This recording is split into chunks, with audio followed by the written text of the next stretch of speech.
અમરેલી જિલ્લાના વડિયામાં ચર્ચાસ્પદ બનેલા ખેડૂત મનસુખભાઈ સોજિત્રા આપઘાત કેસમાં હવે મહત્વનો વળાંક આવ્યો છે।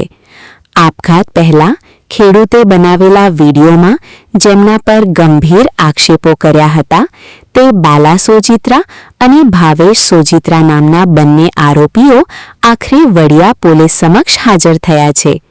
ખેડૂતના મૃત્યુ બાદ પરિવારજનોના લાંબા સંઘર્ષ અને વિરોધ પછી બંને સામે ગુનો નોંધાયો હતો।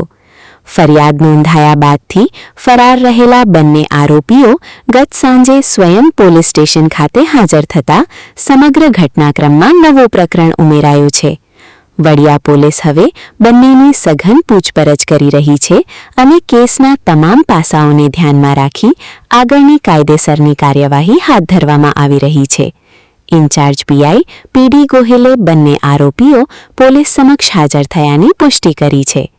આ કેસમાં આરોપીઓ પોલીસ સમક્ષ હાજર થતા હવે તપાસ કઈ દિશામાં આગળ વધે છે અને આગળ શું કાર્યવાહી થાય છે તેના પર સમગ્ર પંથકની નજર મંડાઈ છે। રિપોર્ટર મૌલિક દોશી, અમરેલી।